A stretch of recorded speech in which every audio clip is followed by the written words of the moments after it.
26년 6월 고2 모의고사 고전시가랑 고전수필 세트 한번 해볼게. 고전시가부터 할 건데 고전시가가 이방이게 홍리가 이렇게 돼 있어. 이 홍리가는 유배가사거든.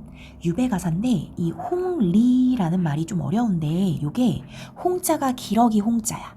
그리고 리는 이렇게 그물에 걸려든다 이런 거여서 홍리 자체가 고난에 걸려든 기러기란 뜻이야. 고난에 걸려든 기러기. 그러면 이건 뭘 의미하냐면 화자 자신의 신세, 자기가 고난에 걸려든 기러기와 같다 이런 의미라고 생각을 해주면 돼. 알겠지? 그래서 자기 자신을 고난에 걸려든 기러기에 비유했다 이렇게 봐주면 되고, 유배가사니까 화자의 정서 자체가 어떻게 돼 있냐면 일단 억울해. 자기가 잘못한 게 없는데 유배 왔다라는 걸 계속 호소하고, 그리고 유배 왔으니까 그 어머니가 너무 그리운 거야. 어머니에 대한 그리움을 계속해서 토로하거든. 그리고 유배지 생활 자체가 이제 힘들 거 아니야. 밥도 제대로 못 먹고 생활이 다 바뀌어버리니까 그것에 대한 괴로움을 얘기하고, 그리고 임금에 대한 충군의식. 이 네 가지 것들이 이 시에서 주되게 표현하고 있는 화자의 정서라고 생각하면 돼. 정서는 뭐 어렵지 않지. 거의 다 이런 식으로 나오니까. 그리고 이 시에서 쓰인 표현 방식들이 주로 이제 쓰이는 게 비유. 벌써 홍리부터 비유잖아. 그리고 고사인용. 고사인용하고 그 다음에 속담이나 관용구를 진짜 많이 써주거든. 그리고 서리, 그 다음 대꾸 이런 것들이 주로 쓰이니까 이건 읽으면서 한번 확인해 볼게. 그래서 쭉 한번 살펴보자. 어저 내일이야 이러할 줄 어이알리. 어저라는 거 자체가 감탄사지 얘들아. 감탄사가 나오면 영탄 이렇게 무조건 생각해 줘야 돼. 어저 내일이야 이러할 줄 어이 알았겠는가 라는 탄식이야. 그리고 어이 알리 하고 묻는 거 아니지? 서리적 표현 벌써 나오고 있어. 계속 볼게. 반초가 붓을 던져 입신양명하려 할제 출장하고 입상하기 바라지 못하여도 남통북고는 내 손 안의 일로 알았더니. 여기까지 보자. 아니, 벌써 조금 어렵긴 한데 반초라는 게 지금 벌써 고사 인용이거든. 밑에 나와 있어. 장군이야, 장군. 장군이 붓을 던져서 입신양명하려고 했다라고 되어 있는데, 이 반초를 갑자기 말한 이유가 자기 자신을 반초처럼 표현하고 있기 때문이거든. 그래서 일단은 이런 게 다 고사 인용이고, 이 반초라는 게 화자랑 동일시되는 인물이라고 생각하면 돼. 그러니까 자기 자신을 반초처럼 표현한 거야. 화자와 동일시.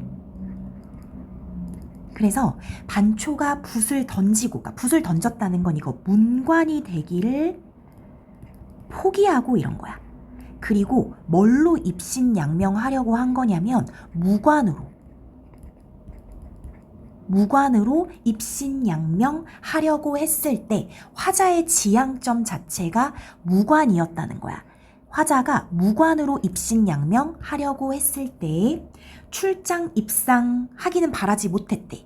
출장 입상이라는 것도 우리가 많이 보던 표현인데, 이 출장 입상 자체가 무슨 말이냐면 나가서는 장수가 되고, 그러니까 장수, 그 다음에 들어와서는 재상이 되는 거야. 나가선 장수, 들어와서는 재상 해서 최고위 관직 이렇게 생각하면 돼. 최고위 관직이 되기는 바라지 못하여도 남통북권 정도는 내 손 안의 일로 알았다. 남통북권 나와 있지? 남쪽의 통제사랑 북쪽의 절도사. 그러니까 좀 적당히 높은 무관벼슬인 거야. 그러니까 현실적인 목표를 남통북권으로 삼았던 거지. 화자가 삼았던 현실적인 목표는 남통북권이야. 그래서 출장 입상까지는 못 봐라도 남통북군 정도는 내 손 안의 일로 알았었다. 이 정도는 할 수 있을 줄 알았다. 그랬거든. 그런데 기질이 둔하여서 영리하지 못하니가 속되지 못했으니 세상 일을 어이 알 수 있겠는가. 이런 얘기거든. 그러니까 사실은 이렇게 높은 벼슬을 어쨌든 하기 위해서는 좀 세속적인 면도 있어야 되고 영리한 면이 있어야 되는데 기질이 둔하고 영리하지 못한 이게 자기 자신 얘기하는 거야. 자신을 이렇게 평가하는 거지. 자신에 대한 자책, 자조 이런 얘기하는 거지. 그런 내가 속되지 못했다라고 자기 자신을 평가하는 거지. 좀 화자에 강직한 성품이 있다. 화자가 좀 세속적이지 못하고 약간 좀 얕지 못하고 화자의 강직한 성품이 있다라고 자기 자신을 평가하는 거야. 그러니 세상 일을 어이 알겠는가. 이런 세상이 사람들이 이렇게 서로 좀 부조리랑 타협해야 어느 정도 올라갈 수 있는 건데 나는 그걸 못해서 지금 그렇게 높은 벼슬, 얘가 생각하는 남통북군 이런 것도 하지 못했다는 거야. 그래서 얘를 좀 정리하면 일단 서리적 표현이 이런 데 나와 있다는 거 생각하면 되고, 속세 부조리와 타협을 안 하는 거지.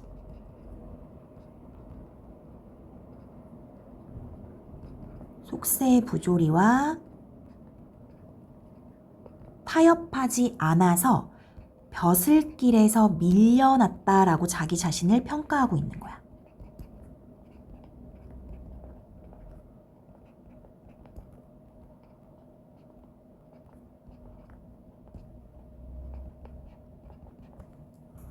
됐지? 볼게. 한치를 나아갔다 한자를 물러나니 이룬 것이 전혀 없고, 한치를 나아갔거든? 그런데 한자를 물러났어. 그러니까 관직에 조금 나아간 거야. 조금. 한치. 그런데 한자 크게 물러난 거야. 조금 나갔다가, 그러니까 쉽게 생각하면 조금 나아갔다가 크게 뒤로 물러나니 결국에 이룬 것이 전혀 없는 상태가 되는 거지. 이룬 것이 전혀 없고, 방명하고 불행하니 헐뜯는 말이 일어난다. 자기 자신에 대해서 이렇게 평가하는 거지. 내가 지금 방명해, 운수가 안 좋고 불행해. 그러니까 나를 헐뜯는 말, 간신들, 정적들의 헐뜯는 말이 일어난다. 됐지? 신령이 질투하고 귀신이 시기하여 내 운명이 기구하네 하면서 내 운명이 이 정도밖에 안 돼라는 운명론적 태도를 보이고 있다.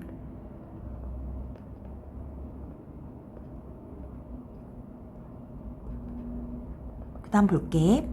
우연히 죄를 얻어 귀양지가 마련되니, 귀양지가 마련되었다. 얘 지금 유배 온 상황이 된 거지.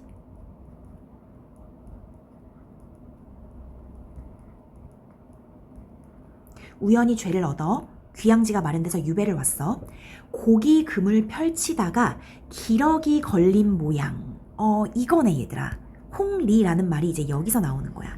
고기 그물을 펼쳤거든? 그런데 기러기가 걸린 거야. 얘들아, 고기 그물을 펼쳤으면 누가 걸려야 돼? 고기가 걸려야지. 그런데 엉뚱하게 지금 기러기가 걸려버린 거야. 그래서 이 기러기는 화자의 처지인 거지. 엉뚱하게 화를 입은 화자의 처지.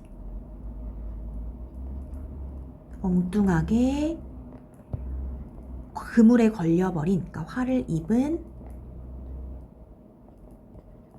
화자의 처지를 비유하고 있다. 이렇게 생각하면 돼. 비유.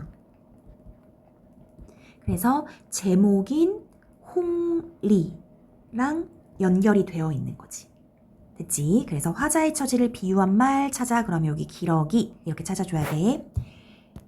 꿀먹은 벙어리인 듯 변명할 길이 없다. 꿀먹은 벙어리인 듯 하고 싶은 말이 있어도 할 수 없게 변명할 수 있는 길이 없다. 뭔가 지금 답답한 상황인 거야. 내가 지금 분명히 잘못한 게 없거든. 억울하게 화를 입었는데도 변명할 수가 없는 답답한 상황에 놓였다. 이런 게 이제 관용어를 표현한 거지. 관용어를 사용했다라고 했었지. 계속 보자. 왕명이 무거우니 죽기라도 감수하고. 왕명이 무겁다라는 게 어쨌든 유배가라고 얘기한 게 왕일 거 아니야. 그래서 왕의 명령이 무거우니 그냥 자기가 여기에 순응하고 있다라는 거야. 왕명에 순응하는 충의사상. 그러니 죽기라도 감수하고 노목계 글올려 붓을 들고 앉았으니, 노목계가 집에 계신 어머니께 글을 올리려고 붓을 들고 앉은 거야. 어머니에 대한 그리움, 효심이겠지. 눈물이 붓 아래로 떨어지니 글자를 어찌 쓰리. 엄마 생각하니까 너무 그립고 슬프고 이렇겠지. 그래서 어머니에 대한 그리움도 있고 자신의 처지에 대한 한탄. 왜냐면 자기 지금 잘못한 게 없거든. 억울하거든. 그래서 한탄. 이런 것을 드러내고 있고 서리법이겠지. 대강으로 아른 말씀, 마음을 편안히 하시라 그뿐이로다. 글에다 뭐라고 썼어? 어머니 마음을 편안히 하세요 라는 그 말밖에 할 수가 없다. 어머니를 그냥 위로한 거야. 어머니가 지금 걱정할 거 아니야. 아들이 유배가 있으니까. 그러니까 괜찮습니다. 마음을 편안히 하세요 라고 위로하는 것 뿐이로다. 여기까지 됐어? 자, 중략되고 그 다음 넘어가 볼게. 그 다음은 이제 뭐냐면 이 유배지의 풍속, 거기에 되게 좀 적응할 수 없는 화자의 모습을 그려주고 있어. 섬안의 풍속인가 농가의 법일런가 하면서 이 섬은 유배지거든. 이 유배지의 풍속인가 아니면은 농사 짓는 사람들의 법인가 하면서 이 유배지의 풍속에 대해서 의아해하는 거야. 여기는 이렇게 사나? 그러니까 자기가 살아왔던 그 삶의 방식이랑 너무 달라서 그래. 유배지의 풍속에 대해서 의아해하고 있어. 어떤 면인지 이제 살펴봐야겠지. 얘들아 여기 대꾼 거 보여야 되는데 섬안에 농가에 여기가 보여야 돼. 어떤 풍속인지 봐봐. 아침밥은 해 뜨기 전이요. 저녁밥은 이경에나. 이경이 언젠지 나와 있지. 밤 9시에서 11시. 그러니까 얘들아 아침밥은 해 뜨기 전에 엄청 빨리 먹어. 그리고 저녁밥은 너무 늦게 먹어. 이게 이제 이 유배지의 풍속인 거야. 이게 의아한 거야. 누가 아침을 이렇게 새벽 5시에 먹고 저녁에는 막 밤 10시에 주고 이런 상황이야. 정신도 좋을시고 때 맞추어 잘도 하네. 때 맞춰서 잘도 먹네. 이런 뜻이야. 됐지? 일단 식사 시간 자체가 의아해. 식사 시간. 그 다음 볼게. 불린 보리, 콩 조밥에 돌도 많고 뉘도 많다. 불린 보리랑 콩이랑 조밥을 먹는데 일단 그 안에 돌이 많아. 밥 안에 막 돌이 많아. 그 다음에 뉘라는 거는 벼알갱이라고 되어 있거든. 껍질을 잘 안 벗긴 이제 벼알갱이. 그것도 많은 거야. 그러니까 밥을 먹을 때 이렇게 막 서걱서걱 하겠지. 제대로 밥을 먹는 느낌이 안 나겠지. 가지가지 섞였으니, 이 모든 게 가지가지 섞였으니 얘를 먹잖아. 그러면 낙엽의 가을 소리라 하면서 먹으면 버석버석 거리는 소리가 난다라는 거야. 그래서 이런 부분은 이제 소리라고 감각적으로 표현해 준 거겠지. 그럼 낙엽의 가을 소리라는 것을 통해서 말하고자 하는 건 유배지의 열악한 식사.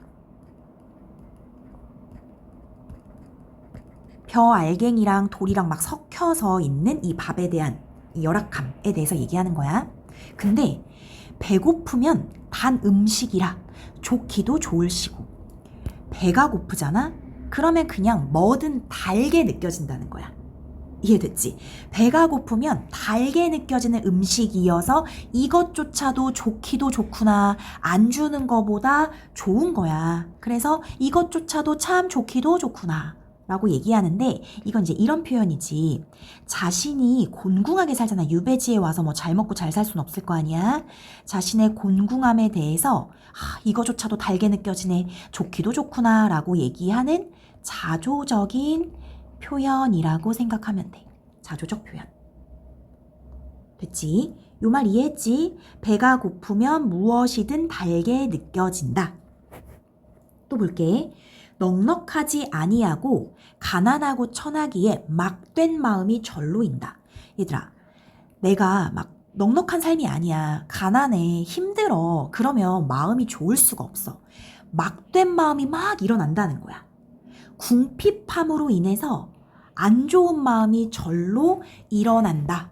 이거 좀 이해되지? 마음이 팍팍한 거야. 그래서 이 부분은 궁핍이 원인이 되어서 거친 마음이 막 거칠어져. 마음이 거칠어짐.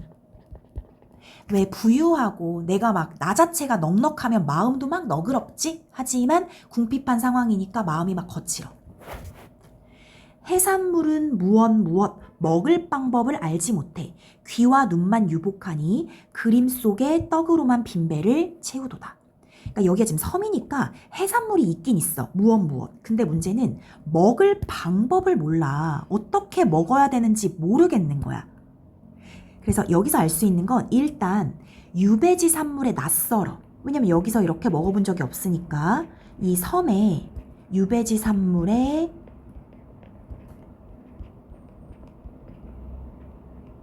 낯선 화자의 처지. 이걸 알 수 있고 또 하나 뭐를 알 수 있냐면 이분 사대부잖아. 사대부가 원래 살면서 자기가 뭐 이렇게 음식 손질하겠니? 절대 안 하지. 그러니까 생활력이 부족한 거야. 그러니까 해산물이 있으면 자기가 손질해서 요리해서 먹으면 먹겠는데 그걸 할 수가 없는 생활력이 부족한 사대부의 모습도 보여주고 있어. 그래서 도저히 먹을 수가 없다는 거지. 생활력이 부족한 사대부.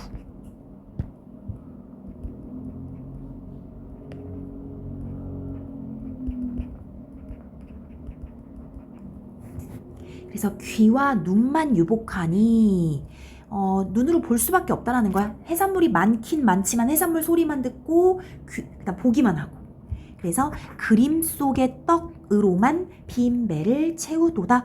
이 해산물은 나에게 그림 속의 떡이다. 먹지 못한다. 많지만 먹을 수가 없다라는 안타까움을 드러내고 있는 거고 이런 게 이제 속담인 거지. 또 보자. 대장부가 씨름하면 궁상이 인다 하니 대장부가 씨름, 근심이 있으면 궁상 맞은 꼴이 된다라고 하니 가뜩이나 이런 중에 설상가상으로 염려로다. 가뜩이나 이런 중에 가뜩이나 어떤 중인데 유배지에서의 이런 엄청난 고충이 있는데 그러니까 배고프고 먹지도 못하는 이런 고충 속에서 설상가상으로 염려까지 더해졌다라는 거야. 그러니까 육체적으로 고충이 있는데 심리적인 염려까지 있는 상황이야. 어떤 염려가 있냐면 돌이켜서 풀어보니 내 몸은 부모님을 모셔야 할 처지로다. 근데 그걸 못하고 있잖아. 그게 염려인 거야. 그래서 효를 다하지 못하는 것이 염려이다. 지금 효를 해야 되는데 유배 와서 효를 다하지 못하고 있는 게 나의 염려야. 이러하여 어이하겠는가? 혹 살아서 돌아가면 그러니까 내가 이 유배지에서 살아서 돌아간다면 가정이지. 돌아가면 물방울과 티끌 모아서 보답하고 모자간에 다시 만나 보리로다. 물방울과 티끌을 모아서 보답한다라는 게 이 물방울하고 티끌은 되게 작은 거야. 그래서 작은 정성 이걸 비유해. 작은 정성을 모아서 이 비유적 표현이야. 보답하고 모자간에 다시 만나볼 것이로다 하면서 내가 살아 돌아간다면 부모님께 엄마에게 작은 정성으로 보답하고 다시 만나보고 싶어 라고 얘기하면서 엄마와의 재회에 대한 소망을 드러내고 있어. 여기까지 됐지? 무죄한 귀양살이 옛날에도 있건만은 이러한 태평성대에 더욱 아니 통곡하랴. 얘들아, 이게 무슨 말이냐면 무죄한 귀양살이가 옛날에도 있었대. 그리고 지금도 내가 그 무죄한 귀양살이를 하고 있다라는 거야.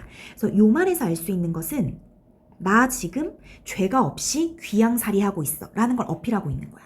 자신의 처지에 대해서 슬픔과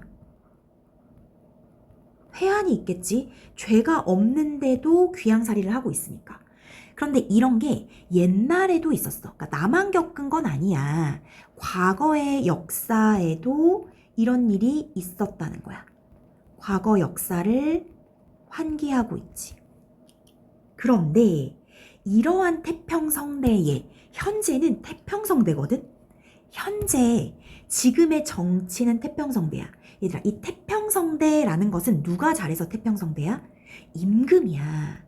그러니까 얘는 지금 우리 임금이 태평성대의 시절을 만들고 있다라고 임금 통치에 대해서 긍정해, 예찬하고 있어. 임금의 통치에 대한 예찬을 하고 있거든. 그런데 이러한 태평성대인데 나는 무제한 귀양살이를 하고 있는 거야. 그러니까 나는 더 어떻다? 더 통곡할 수밖에 없다라는 거겠지. 더욱더 서럽다. 자신의 처지를 이렇게 드러내고 있어. 서리적 표현인 거 괜찮지? 얘들아, 여기 잘 이해해야 돼. 지금이 태평성대기는 해. 하지만 나는 무죄한 귀양살이를 하고 있어. 그래서 더 슬퍼. 하늘이 내린 재앙, 내 스스로 만든 재앙, 조목조목 각각이다. 하늘이 내렸다라는 것은 운명인 거야. 그러니까 내가 지금 이렇게 있는 게 운명이기도 해. 그리고 내가 스스로 만든 재앙이기도 해. 내 탓도 있어. 운명 플러스 내 탓. 이 두 개가 각각이다. 둘 다 인정하는 거야. 나도 잘못했고 운명이 나를 이렇게 만들기도 했다. 죄를 지어서 죄가 아니라 죄를 얻은 탓이로다. 봐봐. 죄를 지어서 죄가 아니야. 나 죄 지은 적은 없어. 그런데 그냥 죄를 얻은 거야. 이렇게 표현해. 요거 이해되니? 그러니까 잘못한 게 있어 없어? 없어. 그냥 죄를 얻어버린 거야. 그러면 자기는 죄를 지은 적이 없다라는 자신의 억울함을 호소하였다. 8만 집에 많은 사람 억울한 줄 누가 모르겠는가? 다들 안다는 거야. 서리적 표현이지. 8만 집에 많은 사람, 이렇게 많은 사람들이 내가 억울한 줄 모를 사람 없다. 모두 다 나의 억울함을 안다. 라는 자신의 결백과 억울함을 호소하는 거지. 결백과 억울함을 호소하고 있다. 그리고 이런 거는 좀 과장된 표현이지. 8만 집에 많은 사람, 이런 건 약간의 과장이 들어갔다고 생각하면 돼. 뒷부분에서 뭘 말하고 있는지 알겠어? 자기가 억울하다. 나 정말 죄 지은 적 없어. 나 억울하게 유배 왔어. 라는 걸 계속 어필하고 있어. 조금 더 해보자. 몇 줄 더 남았어. 공정하게 의논하면 설마 안이 풀려나리. 이거 무슨 말이야? 공정하게 판단하면, 공정한 판단을 하면 안이 풀려나리라는 것은 물어보는 게 아니지 어떻게 될 수 있다? 풀려날 수 있다라는 석방에 대한 기대를 서리적 표현으로 드러내고 있어. 공정한 판단을 하면 난 풀려날 수밖에 없다라는 거야. 왜? 나 죄 지은 적 없으니까. 그 다음 볼게. 해와 달 같은 우리 성상. 자, 우리 성상 임금이네. 임금을 뭐라고 표현했어? 해와 달 같은 이라는 비유, 직유적 표현을 통해서 얘기하고 있지. 왜 해와 달 같다고 표현한 거야? 우리 임금님은 해처럼 달처럼 그러한 지혜와 덕을 갖추었어 라고 임금님 예찬하는 거야. 해와 달 같은 지혜와 덕을 가진 임금에 대한 예찬. 우리 성상이 요순우탕문무의 때라. 요순우탕문무 나와 있지. 이상적인 통치자들의 때인 것처럼 정말 우리 성상의 지혜와 덕은 아주 훌륭해 라고 얘기하는 거야. 우리 임금이 이런 때와 똑같다. 고사 인용이지. 계속 볼게. 옥과 돌을 가리시고 특별히 명을 내려 석방을 해주시면, 얘들아 옥과 돌을 가리래. 옥과 돌 두 개를 가려낸다는 거야. 좋은 것과 나쁜 것을 가려서, 그러니까 내가 좋은 거라는 걸 가려달라는 거지. 특별히 명을 내려서 석방을 해주시면, 우리 임금이 나를 이렇게 해주시면이야. 가정이야. 그렇게 해주신다면 춤추고 돌아가서 천은을 감축하고, 임금의 은혜겠지. 너무너무 기쁘니까 귀환의 기쁨으로 춤추면서 돌아가서 임금의 은혜를 감사하고 어머님 슬하에서 남은 세월을 번화하게 지내리라. 엄마에 대한 그리움과 그 효심을 계속 토로했잖아. 어머니와 함께 평안하게 살고 싶다라는 화자의 궁극적 소망을 드러내고 있어. 소박한 꿈을 가지고 있는 거지. 어머니 밑에서 그냥 소박하게 번화하게 잘 지내고 싶어. 이런 내용이야. 여기 괜찮아? 그럼 그 다음 지문 한번 해볼게.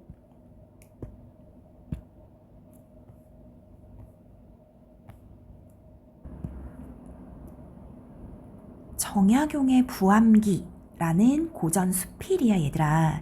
이 내용은 어떤 내용이냐면, 여기서 나공이라는 사람이 나오거든. 나공이라는 사람이 나오고 내가 있어. 나는 이제 이 정약용 글쓴이겠지. 나공이 나의 삶의 태도에 대해서 좀 의아함을 느끼면서 무언가를 질문하거든.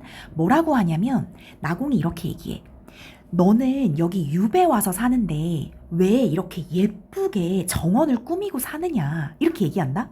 그러면서 하는 얘기가, 삶은 그냥 떠다니는 거 아니냐.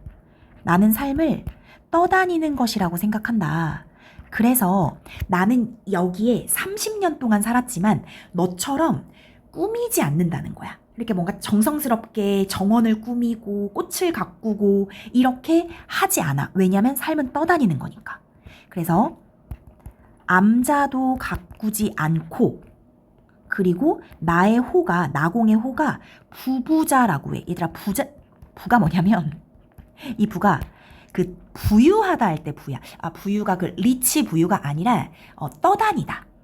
삶은 부유하는 것, 이런 식으로 할 때 부유하는 삶, 떠다니는 삶, 이런 식으로 보통 쓰는 거거든. 그래서 떠다니는 사람이라고 나의 호를 지었고, 자신의 당호 있지, 그러니까 집의 이름도 부암, 이렇게 지었다는 거야. 떠도는 암자, 뭐 이런 식으로. 알겠지? 그래서 나공이 삶이 떠다니는 거나 마찬가지인데 왜 너는 여기 유배 와서 이제 영원히 살 것도 아니고 다시 서울로 갈 텐데 왜 이렇게 예쁘게 꾸미고 살아? 이렇게 물어본 거야. 그랬더니 내가 뭐라고 하냐면, 보통 요 글쓴이 내가 하는 말이 주제의식이지. 내가 이렇게 얘기해. 나도 삶이 떠다니는 거라는 건 인정한다. 삶이 떠다니는 것 인정. 그러니까 이 나공의 말을 부정하진 않아. 그러면서 뭐라고 하냐면, 우리의 인생만 떠다니는 게 아니라 만물이 다 떠다닌다. 만물. 어디까지 가냐면 우주까지 가. 해와 달도 다 떠 있는 거다. 이렇게 만물이 떠다니는 거야.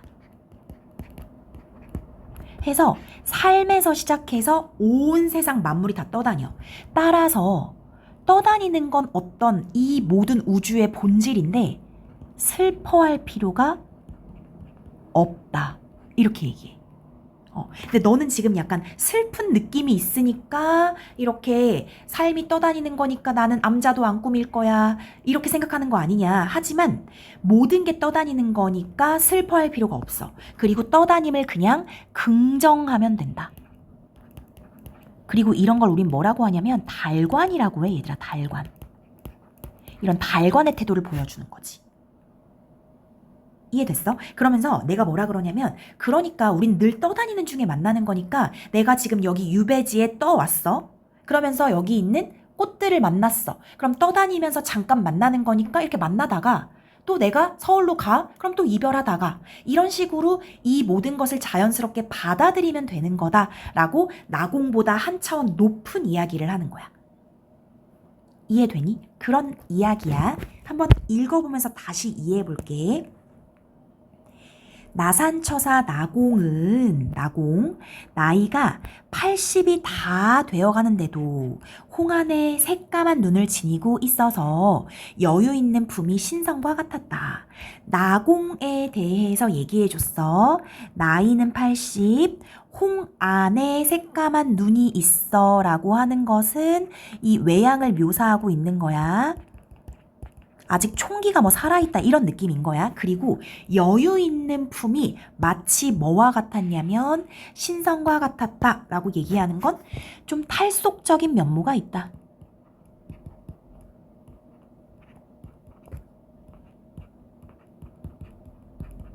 탈속적 면모. 됐지? 직유법 쓴 거 보이지? 신선에 비유한 거야. 나공을. 다산에 있는 암자로 나를 찾아와서 말하기를 하면서 이제 나공이 나에게 와서 말을 하고 있네. 뭐라고 했냐면 아름답도다 이 암자여 하면서 내가 지금 있는 이 암자를 아름답다라고 일단 예찬했어. 왜냐면 내가 지금 예쁘게 암자를 꾸며놨거든. 꽃과 약초가 벌려있고 샘과 돌이 환하게 둘러있으니 예쁘지? 세상의 근심을 모르는 사람이 사는 곳이로다. 마치 이 암자에 오면은 세상의 근심을 모르는 사람이 사는 곳처럼 보여. 내가 있는 이 암자의 특징, 탈속적 공간인 것처럼 보인다는 거야. 그러나 지금 그대가 누구지? 나지 나. 그대는 귀양 온 사람이므로 하면서 유배 왔다라는 나의 처지를 알려줬어.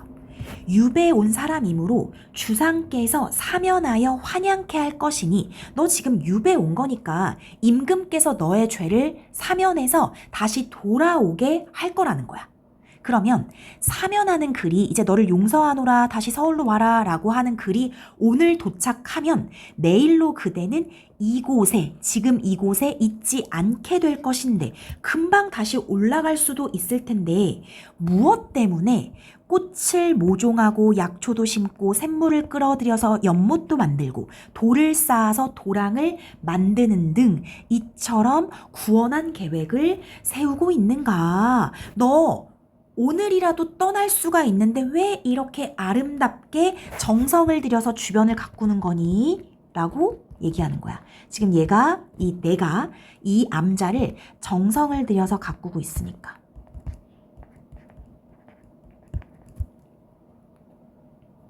됐지? 그래서 이 부분은 뭐냐면 의문이지. 여기 지금 그대는부터 이런 계획을 세우는가? 라는 것은 나공이 나에 대해서 의문을 제기하고 있는 거야. 뭐라고 쓸까? 나의 행동에 대한 의문. 나의 행동에 대해서 나공이 의문을 제기하는 거야. 이해가 안 되는 거지. 그러면서 자기 얘기해준다? 내가 여기서 나는 누구냐면 나공이겠지. 내가 나산 남쪽에 암자를 세운 지 30여 년이 다 되며 거기서 사당을 모시고 자손도 기르고 있네. 그러니까 얘는 여기서 계속 살고 있는 정착해서 살아온 거야. 30년 동안 정착해서 살아왔어. 그런데도 내가 정착해서 계속 살아가고 있는데도 그 암자는 거칠게 깎아 끼우고 썩은 밧줄로 얽어맸고 정원은 가꾸지 않아 잡초가 무성하네. 수시로 구차스럽게 보수만 하고 아침에 저녁을 걱정하지 않는다네. 나는 어떻게 살고 있는 거야? 그냥 무심하게 살아가는 거야. 안 가꿔. 그래서 이 부분은 나공의 태도를 보여주는데 암자를 가꾼다, 안 가꾼다? 안 가꾼다. 암자를 전혀 가꾸지 않아. 그런데 나는 암자를 진짜 정성스럽게 가꾸지. 이런 차이점이 좀 있는 거야. 나의 태도랑 이 나공의 태도가 엄청 차이가 있어. 그리고 아침에 저녁을 걱정하지 않는다라는 것은 딱히 앞일에 대한 기약도 없어. 앞일에 대한 기약도 하지 않고 지낸다는 거야. 이것은 무슨 이유인가? 우리의 삶이 떠다니기 때문이네 하면서 자기가 이렇게 사는 이유에 대해서 얘기를 하는 거야. 내가 왜 이렇게 암자도 안 가꾸고 앞일을 기약하지 않고 사냐면 삶에 대한 인식이 떠다닌다라고 인식하기 때문이야. 이게 지금 나공의 삶에 대한 인식이야. 이거 괜찮지? 나공의 삶에 대한 인식, 삶이 떠다님 이렇게 인식하는 거야. 이거 지금 자기가 물어보고 답했지? 혹은 떠서 동쪽으로 가고 혹은 떠서 서쪽으로 가며 혹은 떠서 다니고 혹은 떠서 그치며 떠서 갔다가 떠서 돌아오니 하면서 여기저기 떠다닌다라는 거야. 그 떠다니는 것이 아직도 그치지 않았네. 여전히 나는 떠다니고 있네. 라고 인간의 삶은 떠다니는 것이다 라고 얘기를 해주는 거야. 그래서 이 부분 인간의 삶은 그저 떠서 여기저기 다니는 것이다.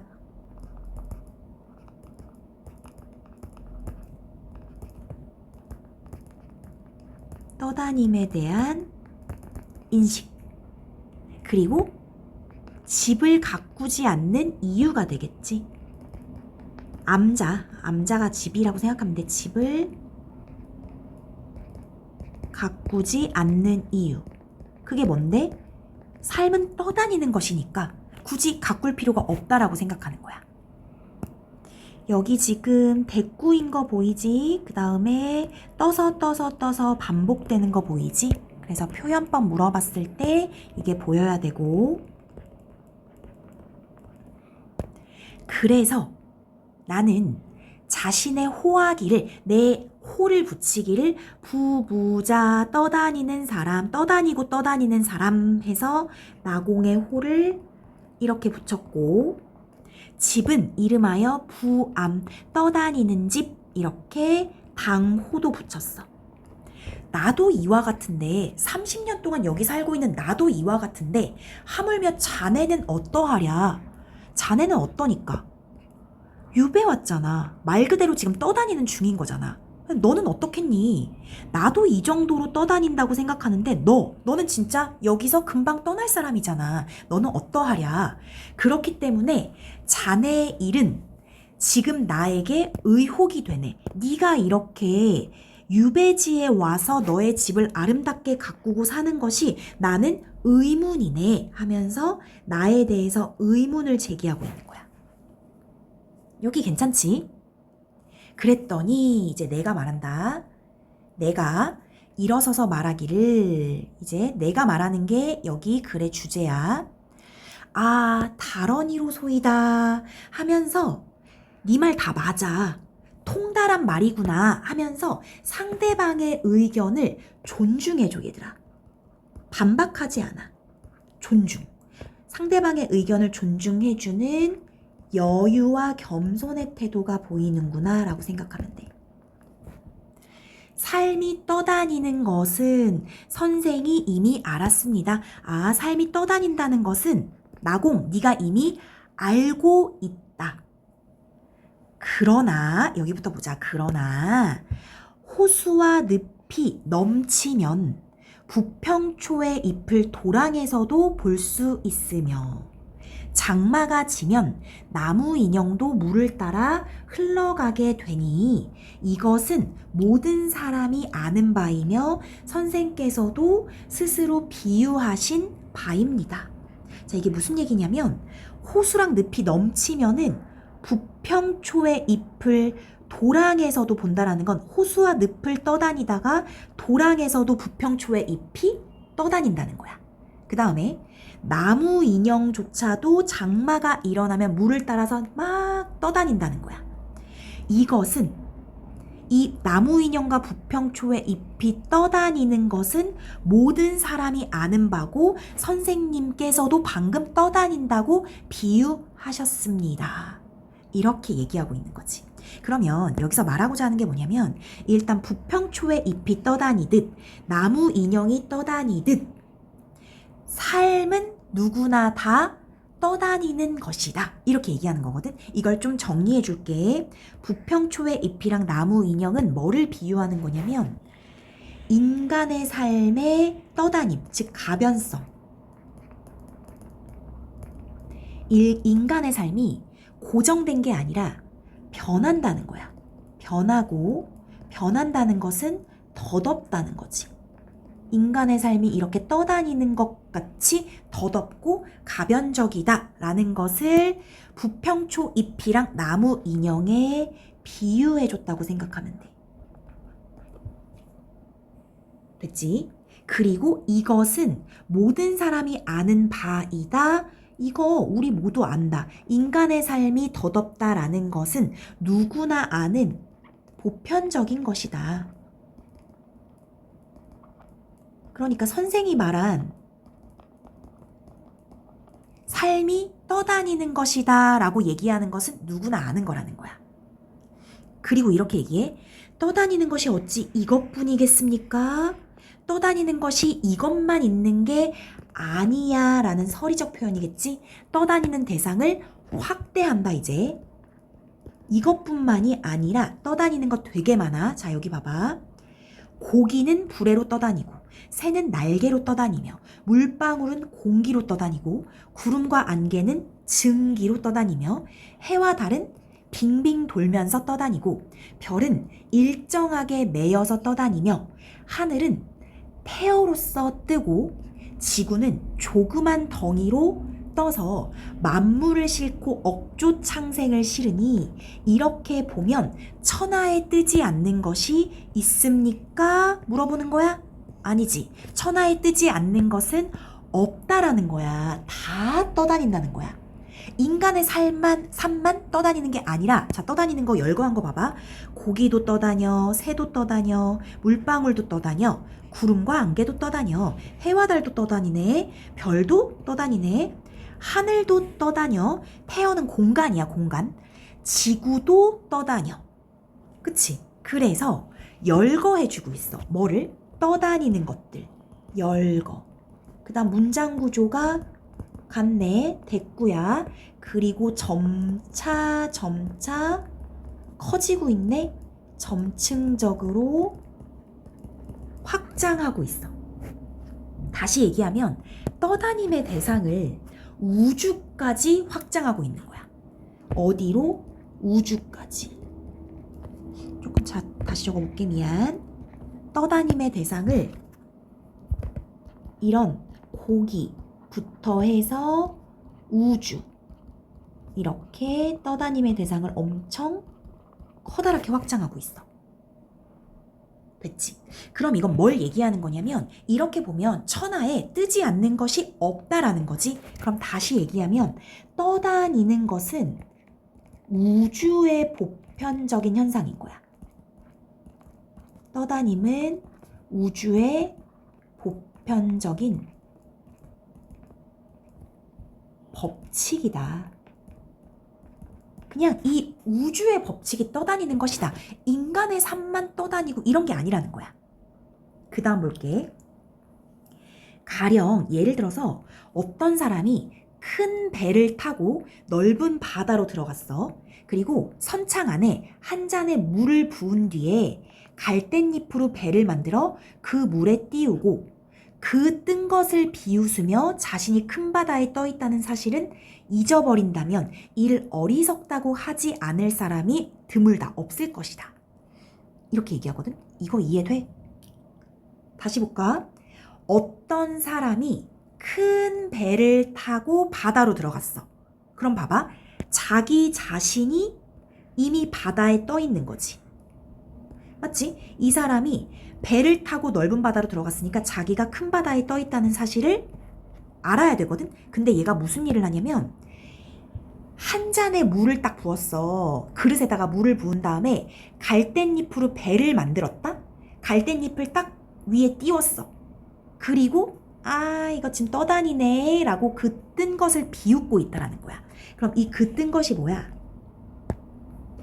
갈대잎으로 배를 만들어서 물에 띄우는 거지. 그러니까 갈대잎 배야. 갈대잎 배를 비웃어. 그런데 알고 봤더니 자기도 커다란 바다에서 떠 있거든. 그치? 근데 그 사실을 잊어버린다면 어리석다고 다들 생각할 거라는 거야. 이 말 이해돼? 다시 정리할게. 자기가 바다에 떠 있다는 사실은 큰 떠다님이다. 큰 떠다님. 자기가 진짜 커다랗게 떠다니고 있어. 그걸 잊어버리고 자기가 보는 것, 물에다가 갈대잎 띄운 작은 떠다님. 이것을 비웃어. 이걸 생각해. 그건 어리석다는 거지. 큰 떠다님을 잊어버린 채 작은 떠다님만 보면서 떠다니네 라고 얘기하는 건 어리석다. 이해되지? 그럼 정리해줄게. 요 마지막 문장이 말하고자 하는 바가 뭐냐면 요렇게 끌어와서 좀 써줄게 얘들아. 글씨가 좀 잘 안 써져서.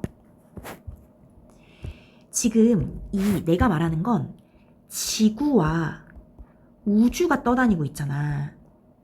지구, 우주가 떠 있다는 거대한 진리를 잊었어. 누가? 나공이. 거대한 진리를 생각하지 못한 채 인간의 떠다님만 슬퍼하고 있다는 거야.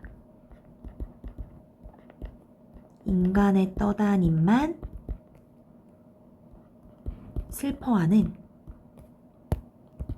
나공의 편협함을 지적하는 거야.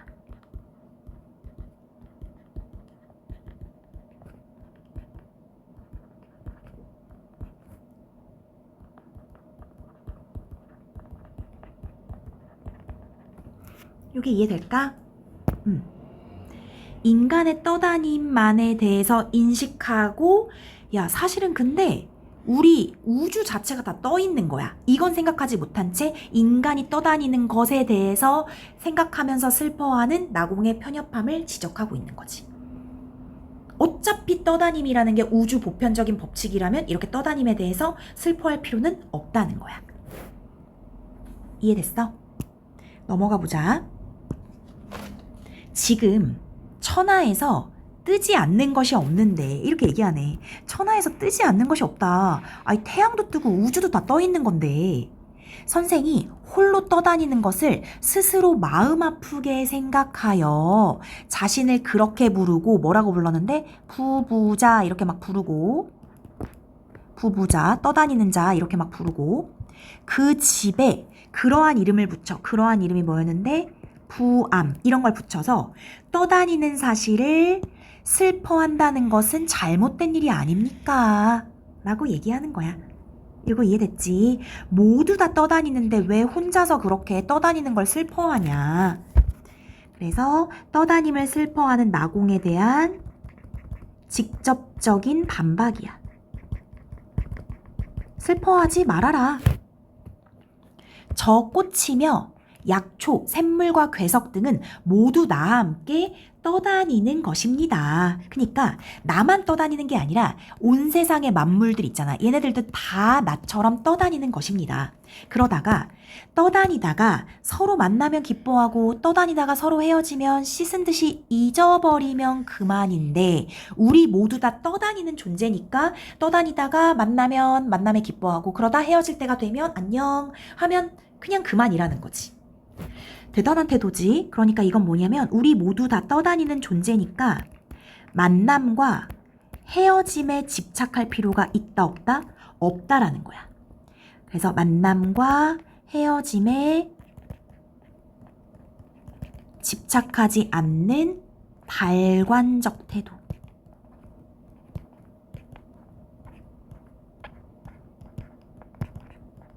달관적 태도. 이 말을 다시 얘기하면은 그냥 만남 헤어짐에 집착하지 말고 주어진 현재에 그냥 충실하면 된다는 거야. 만났을 때 그냥 기뻐하면 되고 헤어지게 된다면 그냥 안녕 하고 헤어지면 되는 거야. 주어진 현재에 충실하면 되는 태도. 이걸 다시 얘기하면 글쓴이의 달관적 자세인 거야.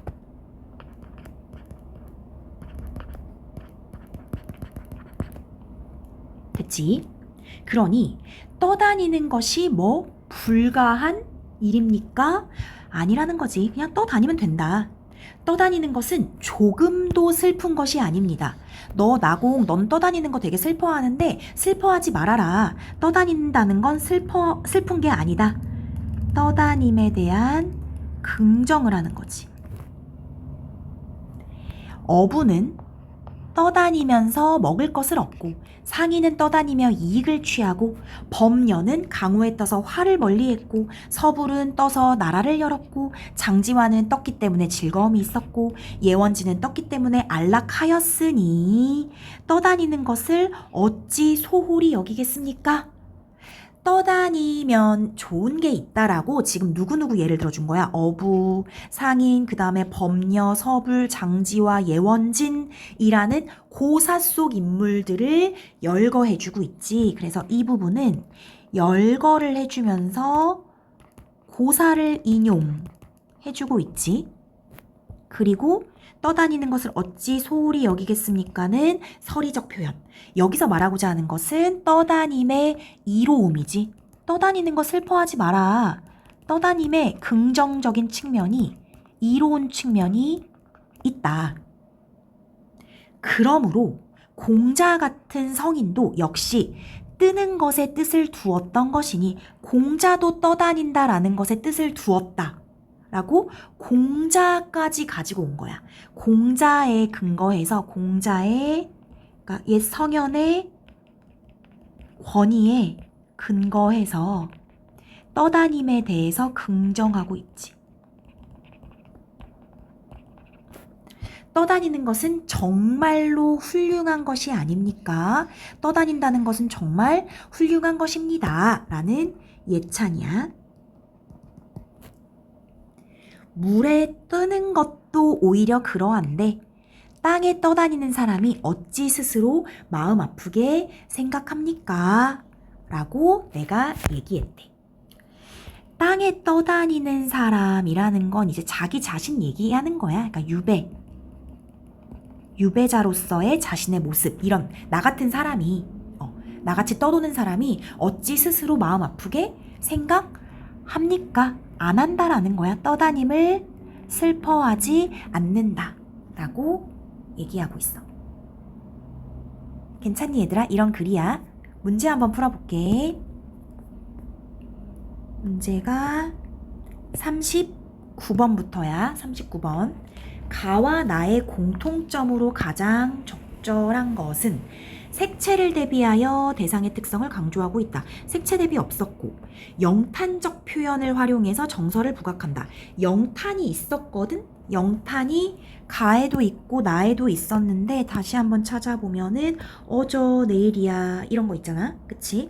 그 다음에 나에서는 아름답도다 이 암자여 이런 거 있지. 그래서 영탄이 있다라는 거 생각해주면 돼.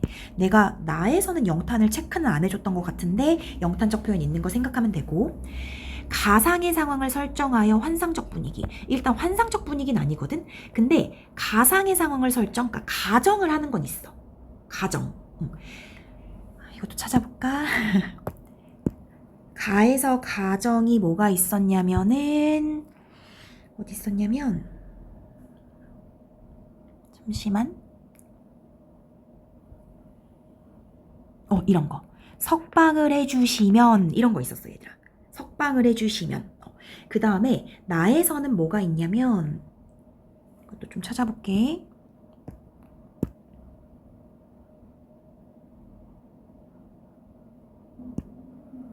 여기 가령 어떤 사람이 이런 거 있지. 이런 게 이제 가상의 상황을 설정하여 해서 만든 거고. 4번 자연물의 감정을 이입하여 지향하는 가치를 드러내고 있다. 감정이입 없었고. 5번 계절적 소재를 활용하여 상황 변화에 대한 기대. 상황의 변화에 대한 기대는 아닌 것 같은데 계절적 소재는 가에는 뭐 낙엽, 가을 이런 거 있었고 나에선 장마가 있었어. 그래서 계절적 소재는 있다라고 생각하면 돼. 40번 볼게. 적절하지 않은 것. 얘들아 1번 기억. 기억이 뭐냐면 찾아보면 기질이 둔하여서 영리하지 못하니까 속되지 못했다. 자신의 성품에 대한 자각을 바탕으로 내가 처세에 능하지 못했다. 맞고. 니은 눈물이 떨어지니 글자를 어찌 쓰리 그냥 편안히 하시라 그뿐이로다. 북받치는 감정에 글을 제대로 읽지 못하는 상황에서도 노모의 안녕 편안히 하셔라. 이렇게. 그 다음 3번 무죄한 귀양살이 옛날에도 있건만은 태평성대에 아니 통곡하랴. 얘들아 이게 답이거든. 과거의 전례와 당대의 세태에 대한 인식을 바탕으로. 과거의 전례라는 게 뭐냐면 무제한 귀양살이가 옛날에 있었대. 그 얘기야. 당대의 세태는 지금 뭐라고 인식하냐면 이러한 태평성대. 지금 현재를 태평성대라고 인식하거든. 그러니까 이 태평성대에 내가 이렇게 억울하게 있는 게 더욱더 슬프다, 개탄스럽다라고 얘기하는데 시대의 상황을 개탄한다? 시대는 문제가 없는데 시대는 태평성대니까. 그래서 틀린 거야. 묘하게 써놓은 거거든. 이거 선지 되게 좋아. 그래서 3번이 틀린 거 정확히 봐야 돼. 뭐에 대해 개탄하고 있는지. 그걸 좀 보면 되고. 그 다음에 리을이 뭐냐면은 나도 이와 같은데 너 유배지에 살면서 왜 이렇게 꾸미냐 이런 거니까 자신의 상황에 비추어 보아. 나 30년 살았는데도 남자를 안 꾸미는데 처지에 어울리지 않는 듯한 상대방의 행위에 의혹 제기. 맞지? 그다음 미음 공자 같은 성인도 뜨는 것에 뜻을 두었다라고 하면서 권위 있는 인물을 근거로 삼아서 자신의 태도는 옹호. 맞겠지? 그래서 40번에 3번 해주면 되고. A와 B를 이해한 내용으로 가장 적절한 것. A는 뭐냐면 해와 달 같은 우리 성산이야. 해와 달 같은 우리 임금하고 임금을 비유하는 거거든. A만 보자. 화자가 공경하는 인물을 비유했다. 임금을 비유. 맞네. 2번 화자가 현실의 한계를 인지하게 하는 대상. 현실의 한계를 인지. 상관없고. 자기 반성을 위해 활용한 대상? 아니고. 자신의 결백을 입증하기 위해서 언급한 대상. 얘들아, 결백을 입증할 수 있는 게 임금은 아니야. 이해되지? 결백을 입증하기 위해서 임금이 내 결백을 입증할 수 있어. 이렇게 얘기한 건 아니고. 5번 자신의 염원을 이루어줄 존재를 칭송하기 위해 언급한 대상. 내가 석방되는 게 염원이잖아. 이걸 이루어줄 존재가 임금이잖아. 임금을 칭송하기 위해. 맞겠지? 그 다음에 B는 뭐냐면 해와 달인데 똑같은 해와 달이 떠다닌다 라는 맥락에서 나온 거야. 그럼 볼까? 동질감을 느끼는 인물을 비유. 아니고. 과거 경험 떠올린다. 아니고. 글쓴이가 자신의 논지를 강화하기 위해 활용한 대상. 이건 맞지. 왜냐면 모두가 떠다닌다 라고 얘기하니까. 사회적 통념을 비판하기 위해. 통념하고 상관없고. 글쓴이가 자신의 견해를 뒷받침하기 위해 맞지. 모든 게 떠다닌다 라고 했으니까. 답이 5번 이렇게 하면 되겠지. 그 다음에 보기를 바탕으로 적절하지 않은 것은 둘 다 유배지에서의 삶을 다루면서도 현실에 대한 태도는 차이를 보인다. 가는 반역 사건에 연루되어 유배된 상태에서 가난한 생활과 자신에 대한 탄식, 유배에서 풀려나기를 바라는 마음 이런 게 드러나고 나는 유배지인데 떠다니는 삶에 대한 통찰을 통해서 이런 만물의 떠다님, 유동성을 삶의 본질로 수용하는 태도. 두 개가 태도가 다르지. 자, 1번 유배지의 궁핍한 생활. 쉽지? 2번 구원한 계획을 세워 암자를 가꾸는 것에 대한 나공의 의문. 그리고 그에 대한 글쓴이의 대답을 통해서 떠다니는 삶에 대한 글쓴이의 인식. 만물이 떠다니니까 슬퍼할 필요 없다. 맞지? 3번 자신을 고기 그물에 걸린 기러기에 비유해서 한탄. 그리고 꽃 약초, 샘물, 괴석을 나와 함께 떠다니는 것이라고 한 데서 자기 자신도 떠다니는 만물의 일부. 맞지? 4번 가에서 8만 집에 많은 사람이 자신의 무고함을 알아주지 않는 것에 대한 화자의 원망. 언뜻 보면 맞아 보이는데 원망이 아니고 이거 뭐라고 했냐면 요거 맥락을 좀 살펴볼게. 8만 집에 많은 사람 억울한 줄 누가 모르겠는가? 8만 집에 있는 많은 사람이 나의 억울함을 알 거라는 얘기야. 그치? 그러니까 자기가 억울하다라는 것을 강조하기 위해서 좀 과장해서 표현한 거지 원망은 아니야. 그 다음 나에서 선생이 나공 선생이 삶의 본질을 깨우치지 못한 것에 대한 안타까움 맞고, 그 다음에 5번 삶의 고통에서 벗어나고 싶어 석방해 주셔서, 그 다음 떠다니는 것이 슬픈 게 아니야 라는 데서 정처 없는 떠다니는 삶을 보편적 이치로 수용하는 태도, 얘도 다 맞지. 그래서 4번이 답이다 라고 해주면 돼. 얘들아 됐어? 두 작품 하다 보니까 조금 길어졌는데 아주 어렵진 않을 것 같아서 정독하면서 정리를 좀 잘해봐. 여기까지 할게. 너무 고생 많았어.